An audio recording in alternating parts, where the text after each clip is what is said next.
Good morning दोस्तों। आज हम अगले एक और नई वीडियो के साथ आपके साथ आए हैं। वैसे तो मैं आपके साथ C3 एयरक्रॉस के बारे में बहुत कुछ बताता रहता हूँ, कहता रहता हूँ, बट आज हम एक नए शोरूम में आए हैं दिल्ली में। जो दूसरा शोरूम है हमारा वो है सफदरजंग में, क्योंकि हमने गाड़ी ली थी नरैना से, तो मैं उस पर विज़िट नहीं करना चाहता था। This is my first visit.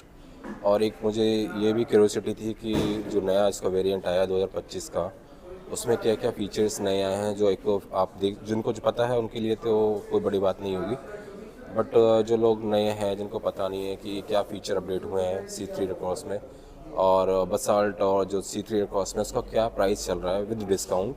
तो हम एक हमारे जो कस्टमर है यहाँ पर ही अभी गाड़ी देख रहे थे, हमने उनसे एक रिक्वेस्ट करी है कि आप बताइए अपना एक्सपीरियंस और क्या आपको लगा, क्योंकि ये भी गाड़ी प्लान कर रहे हैं। और बहुत ही रेयर कस्टमर्स होते हैं जो C3 क्रॉस को सिलेक्ट कर पाते हैं, या फिर क्योंकि आप जानते हैं किया कैरेंस है, हुंडई क्रेटा है, ग्रैंड विटारा है मारुति की। इन गाड़ियों को की भीड़ में आप C3 क्रॉस सीट्रॉन के शोरूम में अगर आप आए हैं तो आपको गाड़ी की या तो डीपली नॉलेज होती है, या फिर आपको पता होता है गाड़ी का क्या आपकी रिक्वायरमेंट है या आपको क्या लेना है। तो इन सब चीज़ों को देखते हुए मुझे लगता था कि मुझे इनसे बात करनी चाहिए, क्योंकि मैं ऑलरेडी ले चुका हूँ, तो मेरा ओनरशिप ऑलरेडी दे चुके हैं चैनल पे। तो सर से अगर मैं पूछूं, सर आपका नाम बताइए। मेरा नाम ओवैस है, ओवैस करनी। अच्छा सर, ओवेस सर है, और आप यहीं दिल्ली में जॉब करते हैं। जी। तो आपको इस गाड़ी के बारे में पता कैसे चला? एक फेसबुक पे एक ऐड आया। अच्छा। हाँ, तो मैं यूजुअली कार सर्च कर रहा था अपने लिए। तो काफ़ी कंपैरिजन के बाद मुझे इस सेट्रॉन की गाड़ी, मैंने कहा चलो एक बार देख लेते हैं। अच्छा। बिकॉज मैंने काफ़ी सारी कार ड्राइव की है, हाँ हाँ, तो ऑलमोस्ट उतनी नॉलेज तो नहीं है कि जिसको गाड़ी चलाना आता है दैट्स इनफ है। हाँ। हाँ, तो लेकिन फिर भी एक रहता है कि टेक्निकल नॉलेज होती टेक्निकल नॉलेज रहता है सबके पास। मेरे पास वो नहीं है कि अब इसका देखा मुझे, मैंने कहा चलो देख लेते हैं, इसकी टेक्नोलॉजी देख लेते हैं, इसकी मार्केटिंग प्रेजेंस देख रहे हैं। तो लेकिन मार्केट प्रेजेंस अगर देखा जाए तो मार्केट प्रेजेंस तो है ये नहीं। नेगेटिव है इसका। तो गायब ही है मार्केट में से, रोड पे दिखती ही नहीं है। मैं भी ढूंढता हूँ कि मैं अपनी C3 एयरक्रॉस चला रहा हूँ तो एक दो तो मेरी दिख जाए दिख बगल जाए, में आसपास। दिख जाए। और आपको इससे पहले गाड़ी कौन सी देखी है आपने? इससे पहले कोई जो आपको लेना चाहते हो? किया किया की देखी थी, किया केरेंस, वो अच्छा। मैंने ले ली। अच्छा, अभी दूसरा एक और ट्राई कर एक रहे और हो? ट्राई करना चाहता हूँ। तो आपकी फैमिली में रिक्वायरमेंट क्या है, कितने मेंबर्स वगैरह हैं, किस हिसाब से देख रहे हैं गाड़ी? मैं तो 7 सीटर के हिसाब से देख रहा अच्छा, हूँ, छोटी गाड़ी। तो किया कैरेंस भी तो 7 सीटर ही है। हाँ, वो भी ली है। तो आप दोनों गाड़ी बड़ी रखना चाहते हैं? अच्छा, तो पेट्रोल या डीजल क्या देख रहे हैं आप? पेट्रोल। पेट्रोल ही देख रहे हैं। पेट्रोल ही देख रहे हैं। तो किया में आपने कौन सा वेरिएंट लिया आपने? केरेंस का। किया कैरेंस। किया केरेंस, इसमें भी पेट्रोल लिया आपने? उसमें पेट्रोल ही लिया। अच्छा, वो कब लिया आपने? वो 2022 में लिया। अच्छा भाई, 2 साल हो चुके हैं, 3 साल। तो अगर मैं बात करूँ सीट्रॉन की, जो आपने देखा कि एक ऐड देखा आपने, तो इसको क्या आपको अच्छा लगा? लुक अच्छा लगा या फिर क्या? इसके लुक्स अच्छे लगे और फीचर्स का उतना डिटेल नहीं मिला मुझे, अच्छा, तो वो डिटेल जानने के लिए मैं यहाँ आया। तो आपने कैसे सर्च किया कहाँ पर है शोरूम वगैरह? तो मैंने कस्टमर केयर पे एक रजिस्ट्रेशन फॉर्म आया, तो वो फिल करके मेरे पास एक कॉल आया अच्छा। कि आपके पास 2-3 जगह पर आपके लोकेशंस के नियर बाई है, तो आप कहाँ जाना पसंद करेंगे? तो मैंने कहा मैं यहाँ चला जाऊँगा। और बोला कि कॉल आएगा, तो I was waiting for the call for 1 week. अच्छा, तो मेरे पास कॉल नहीं आया। मेरे यही क्यूरियोसिटी है कि मैं खुद ही मुझे लगता है कि कस्टमर्स ना के बराबर है, फिर भी ये इतना इनिशिएट नहीं ले रहे हैं कस्टमर को नहीं ले रहे हैं। खींचने में, अट्रैक्ट करने में। एक चीज़ होती है कि अगर प्रोडक्ट को आपने लाया है मार्केट में, एक है प्रोडक्ट, प्राइस, प्लेस, प्रमोशन। सारी चीज़ें हैं, प्रमोशन नहीं है और प्रेजेंस नहीं है मार्केट में। ये तभी हो पाता है ना जब मार्केटिंग अच्छी हो, पब्लिक को आप अट्रैक्ट कर पाए। हाँ, आपके पास प्रोडक्ट अच्छा है, प्राइस भी हाँ, कंपेरेबली बिल्कुल यही मैं कह रहा हूँ। बहुत बढ़िया है। बिल्कुल कंपैरेटिवली अगर आप जाएंगे इसके टॉप मॉडल पे और किसी क्रेटा के सेकंड बेस पे जाओगे तो बराबर ही आते हैं, और बराबर ही फीचर अभी देने लग गए हैं। अदरवाइज इनके पहले फीचर ना के बराबर थे। जो मैंने मॉडल लिया है उसमें ऑटो फोल्ड ग्लासेस नहीं है, प्रोजेक्टर हेडलैम्प नहीं है, सेंटर आर्मरेस्ट जो है वो फोल्ड वाला है, उसमें AC वेंट नहीं है पीछे की साइड। तो बहुत सारी चीज़ें उन्होंने अब वाले वेरिएंट में दी हैं। तो ऑब्वियसली पैसे उन्होंने ज़्यादा बढ़ाए नहीं है, ज़्यादा कुछ डिफरेंस नहीं आया। नहीं रखा है। डिस्काउंट उन्होंने ठीक ठाक दे रखा है। ओके। कितना बताया आपको डिस्काउंट उन्होंने? अभी तो मतलब 45 के अराउंड बताया है होगा। ओके, आपको इससे एक्शन ज़्यादा भी हो नहीं दे रहा सकता गाड़ी? है। एक्सचेंज में नहीं तो दे। ये टोटल आपको कौन सा वेरिएंट आपने सेलेक्ट किया है इसका? मैंने इसका ये एस क्रॉस प्लस, अच्छा, इसमें टर्बो पे नहीं जा रहे आप? टर्बो पे नहीं जा रहे, अच्छा। 7 सीटर पे जा रहे हैं। ठीक ठीक। क्योंकि इसमें एक आता है यू मॉडल जिसमें टर्बो चार इंजन नहीं होता। एक होता है टर्बो, एक नॉन टर्बो है, तो इसमें दो तरह के वेरिएंट आते हैं इंजन में। और 7 सीटर आता है वो, उसका शायद कितना एक्स्ट्रा बताया आपको, 40-45 कितना होता है? 45। 45,000 एक्स्ट्रा देके आप 7 सीटर में जाओगे। तो इसमें एक यू मॉडल है जो नॉन टर्बो है, उसकी परफॉर्मेंस टर्बो से कम है, क्योंकि वो आपको एकदम से जो बोलते हैं ना पावर 1750 आरपीएम पे गाड़ी जो आपको पिकअप देती है, वो यू मॉडल जो होता है नेचुरल एस्पिरेटेड इंजन होता है वो। आपको एवरेज अच्छा देगी वो, पर पावर थोड़ी कम होगी कम उसमें। होगी। तो वो इसलिए कि आपको अगर कभी गाड़ी एकदम से भगानी है तो वो आपके हाथ में होता है टर्बो में, कि आप भगाओ भी सही, और जब नॉर्मल चलाओगे 1500-1700 आरपीएम के नीचे तो आपका एवरेज बहुत अच्छा आएगा। मैं कितनी बार प्रूव कर चुका हूँ, 25 प्लस का एवरेज मैं आराम से निकालता हूँ दिल्ली गुड़गांव जाता हूँ तो। और जब मुझे परवा चाहिए, पिकअप चाहिए, या फिर मुझे अपना कह सकते हैं और निकालनी है गाड़ी साइड से, तो मैं एक एक्सीलेट करता हूँ, गाड़ी वो निकल जाती है, तो कॉन्फिडेंस आ जाता है। तो टर्बो और इसमें शायद 1 लाख का डिफरेंस है यू नॉन टर्बो में।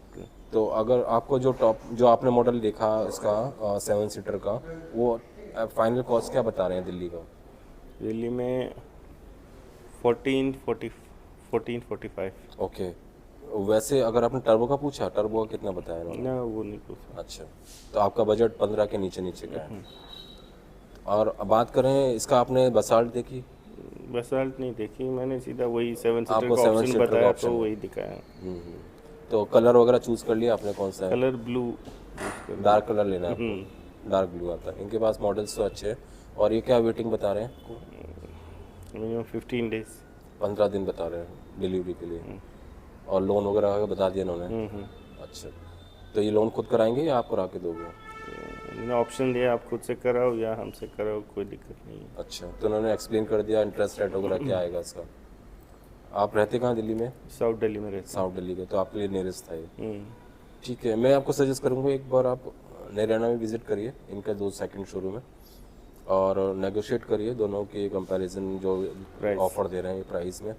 और एक बार टर्बो का प्राइस का इनको नेगोशिएट करोगे आप, और आपको अगर फीचर नहीं चाहिए ज़्यादा, तो इनके अगर बैकलॉग में पुराने ईयर का मॉडल पड़ा होगा तो ये आपको ज़्यादा डिस्काउंट भी दे सकते हैं। हाँ वो भी बताया इन्होंने। क्योंकि अगर इनके पास वेटिंग होती, गाड़ियाँ बिक नहीं रही हैं, तो इनकी कुछ गाड़ियाँ हैं जो पिछले साल की हो गई हैं, तो वो ऑब्वियसली सेम रेट में तो जाएंगी नहीं, पब्लिक जाती भी नहीं, तो ये उसको डिस्काउंटेड प्राइस में निकालते हैं। जिनको फीचर्स कम चाहिए, जिसमें कम कुछ फीचर्स हो सकते हैं, जैसे ऑटो फोल्ड ग्लासेस वगैरह, जिनको नहीं चाहिए, गाड़ी सेम होगी, सब कुछ सेम होगा, बस प्राइस आपका कम होगा, तो आप उसमें भी एक बार ट्राई कर सकते हैं कि भैया आपके पास 2023 से 24 का मॉडल पड़ा है, क्योंकि 25 का मॉडल का प्राइस में ज़्यादा डिस्काउंट नहीं मिलेगा आपको। नहीं मिली।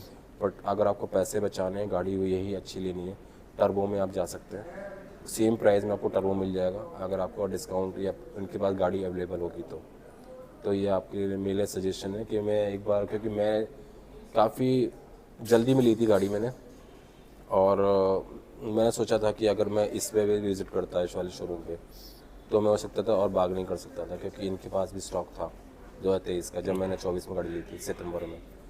तो ये सब चीज़ें डिपेंड करता है कि एज ए न्यू कस्टमर मैं, कई बार होता है कि मुझे लगा कि मैं बहुत जल्दी में था, कि काफ़ी मैंने जल्दी गाड़ी देखी, टेस्टिंग ली, और अगले वीक की मतलब 7 दिन, उन्होंने सेम डे बोला था आज ही ले जाओ गाड़ी, क्योंकि मेरा स्टॉक था सितंबर में। बट मैंने उनको बोला सब भी 7 दिन मुझे दो, क्योंकि मैं लोन वगैरह मैंने अपने आप से कराया, मैंने इनको नहीं बोला कि आप करा के दो। मैंने ऑलरेडी बात करी अपने बैंक से, अपना इंटरेस्ट रेट वगैरह सब फिक्स किया उनसे कितना होना चाहिए मंथली, तो वो पूरा करके मैंने अपनी गाड़ी एक्सचेंज में दी। तब तक उसकी वैल्यूएशन वगैरह उन्होंने बता दी जितनी भी आई स्विफ्ट डिज़ायर की मेरी, और फिर वो उन्होंने एडजस्ट कर लिया एज ए डाउन पेमेंट। और उसके बाद 1 वीक के अंदर उन्होंने गाड़ी मुझे डिलीवर कर दी। गाड़ी में मैंने PDA कर लिया था। आपको सजेस्ट करूँगा कि जब भी आप गाड़ी ले रहे हो तो 1 या 2 दिन पहले डिलीवरी के किसी अच्छे बंदे, एक्सपर्ट बंदे को लेके आओ अपने साथ, और प्री डिलीवरी इंस्पेक्शन करवा लेना PDI कि गाड़ी जो आपको दिखा रहे हैं, जो दे रहे हैं, तो वो सेम होनी चाहिए, कुछ डेंट वेंट ना हो, कुछ ऐसा फॉल्ट ना हो जो आपको बाद में क्लेम ना कर पाओ। और सबसे बेस्ट है कि आप जो भी आप इंश्योरेंस करा रहे हो या शोरूम करा, क्योंकि मैंने इंश्योरेंस सेम टाइम पे नहीं लिया, इन्होंने दिया भी नहीं, मुझे ऑफ़र नहीं किया था नैराना वालों ने। जो एक्सटेंडेड वारंटी होती है, हाँ, वो जरूरी है। वो आपने ली? हाँ, मैंने बाद में ली है 20,000 की। जो इनकी वारंटी होती है शायद ये 1 लाख किलोमीटर या कुछ 1,03,000। 3 साल। मैंने 2 साल बढ़ा के 20,000 की और बढ़ाई उसमें, क्योंकि मुझे लगता था कि 5 साल कम से कम गाड़ी के ऐसे होने चाहिए कि कुछ भी गाड़ी में प्रॉब्लम होती है तो वो एक्चुअली आपकी हेल्प करे, क्योंकि गाड़ी का खर्चा बहुत आएगा, क्योंकि अगर आप आफ्टर सेल इसका बाहर पार्ट्स नहीं है, आप सब डिपेंड हो गया आप वर्कशॉप पे। तो मुझे जैसे अभी मैं प्रयागराज गया था इस गाड़ी से, तो टायर थोड़ा सा मेरा कट गया, तो चारों टायर का इंश्योरेंस था, तो इंश्योरेंस क्लेम किया तो वो मुझे 1,000 डिस्काउंट करके उन्होंने टायर का क्लेम दे दिया मुझे। और टायर मैंने आफ्टर मार्केट बाहर से डलवाया था, क्योंकि कंपनी का टायर ये जो दे रहे हैं 17 इंच का सिक्योर ड्राइव का, ये कंपनी वाले दे रहे हैं 8,000 का इसका जो टायर है। ओके और जबकि मैंने बाहर से डलवाया सेम टायर और मुझे पड़ा 6,000 का।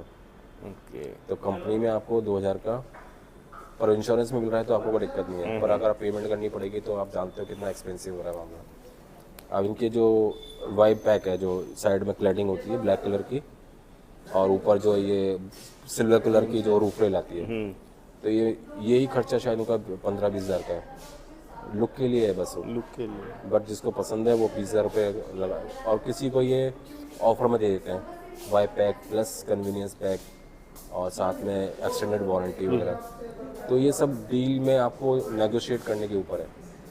आप बोले कि मैं वहाँ देख के आया, वहाँ तो ये बोल रहे हैं, आप मतलब इनके हाथ में होता है डीलरशिप के कि क्या आपको देना नहीं क्या देना। देना है क्या नहीं ये देना। आपको बार्गेनिंग के ऊपर है कि आप उनको दिखाओ कि भैया आप नहीं लोगे, मैं किसी और से ले लूँगा। एट द एंड गाड़ी तो आपको पसंद आ रही है, बट इनको ये नहीं दिखाना है कि आपको गाड़ी आप ही हाथों हाथ लेनी है। अगर आपको डील सही मिलेगी, I can wait for 1 month 2 month, but I need discount maximum. आप मुझे पैसे का डिस्काउंट मत दो, एक्सटेंडेड वारंटी दे दो, ये वाइप पैक दे दो, ये चीज़ें ये ज़रूरी है। आप ये इजीली दे पाएंगे, पैसे शायद ना कम कर पाएंगे, पर ये वाइप पैक वगैरह ये आप जब पैसे खर्च करोगे बाद में, उससे बेटर है कि इन्हीं से लो इन्हीं से लगवा लो। और डिस्काउंटेड प्राइस में। अब ये अभी इस वाले में आप देखोगे तो ये गाड़ी मतलब में नहीं है। मड फ्लैप वगैरह ये बाद में इंस्टॉल करते हैं, कन्वीनियंस पैक में आता है वो। ये उसमें नीचे जो फुट मैट वगैरह सब इंक्लूड वो फ्री कर देते हैं, और ये वाइप पैक नहीं देते। वाइप पैक 20-25 हज़ार का है, तो वो खर्चा फिर आप बाद में सोचोगे यार लोग अच्छा नहीं लग रहा, ये चीज़ें हैं। तो वही है कि मैं गाड़ी का प्राइस जैसे आपने, और एक बार मुझे लगता है कि आप विज़िट करिएगा जाएंगे डेफिनेटली ना। और मुझे क्या लगता है कि आप आपके मन में क्या डाउट है इस गाड़ी के लिए, क्योंकि मार्केटिंग के अलावा और क्या आपको लगता है, क्योंकि आप मैं तो ओनरशिप है मेरे पास तो मेरे को ज़्यादा क्लियर है, बट आप एज अ न्यू कस्टमर अभी आपके पास गाड़ी नहीं है। बूट स्पेस कम लगा मुझे। बूट स्पेस 7 सीटर में तो कम हो गई ऑब्वियसली, क्योंकि उसमें सीट को पीछे एडजस्ट किया थोड़ा सा ना। कम है, फिर लेकिन 5 सीटर में काफ़ी अच्छा खासा है स्पेस। आपने फैमिली मेम्बर से कंसल्ट किया इसके बारे में?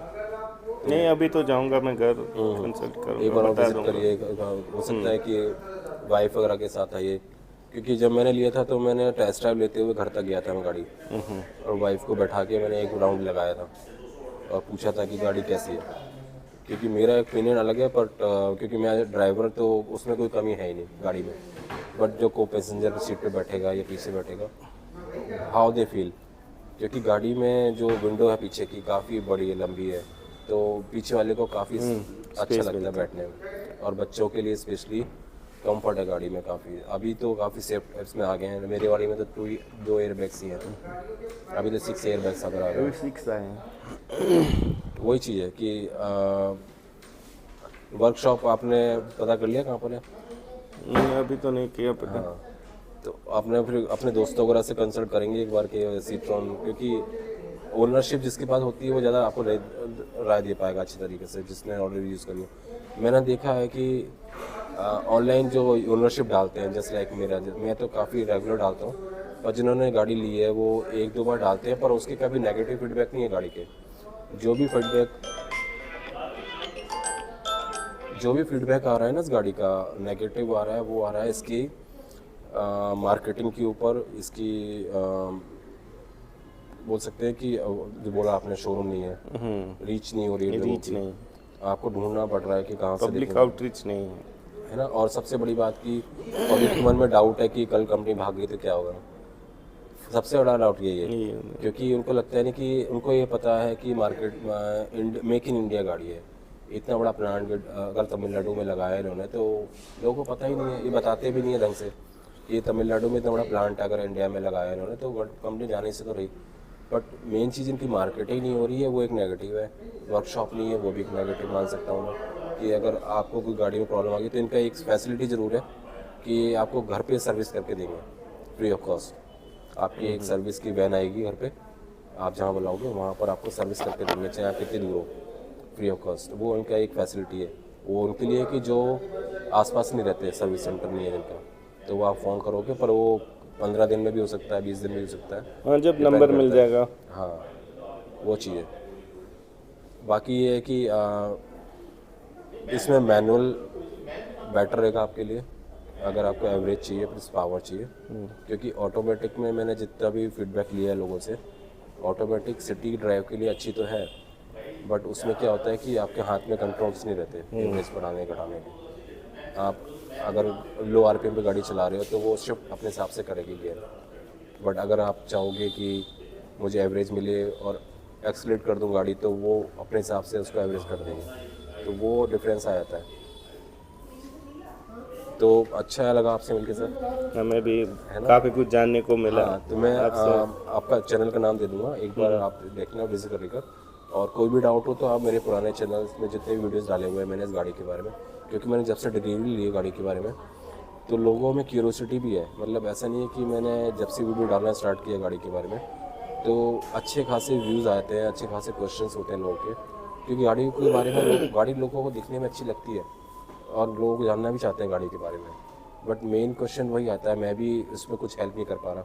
मैं एज ए ओनर तो हेल्प कर सकता हूँ बताने में, बट उनको ये एक्सप्लेन नहीं कर पा रहा क्योंकि कंपनी इनिशिएट ले ही नहीं रही है अपनी गाड़ी। मतलब मुझे सरप्राइज़ ही होता है कि गाड़ी बना रहे हैं इंडिया में, इतनी अच्छी गाड़ी है, मैं एज ए ओनर बता रहा हूँ अब 6 महीने के बाद भी, कि गाड़ी को इतनी बड़ी गाड़ी का पहले तो एवरेज निकालना बड़ा मुश्किल होता है, और गाड़ी का सस्पेंशन एवरेज, गाड़ी का ड्राइव कंफर्ट, मतलब टायर्डनेस तो आपको होगी नहीं गाड़ी कितनी भी चला लो आप। और इतनी गाड़ी अच्छी होने के बाद भी ये लोग इनिशिएट नहीं ले रहे कि एक थोड़ा सा पुश लगा देते हैं, तो इनका कंपटीशन है ही नहीं इंडिया में अभी। ये जो दिखने वाली गाड़ियाँ आ रही है, ग्रैंड विटारा इसके कंपेरेटिव में आती है, या फिर इसकी सेल्टोस आती है, सेल्टोस है ना, तो उनमें फीचर तो भर भर के दे दिए उन्होंने, पर इसका सस्पेंशन और ड्राइविंग कंफर्ट उनका कहीं मुकाबला नहीं है।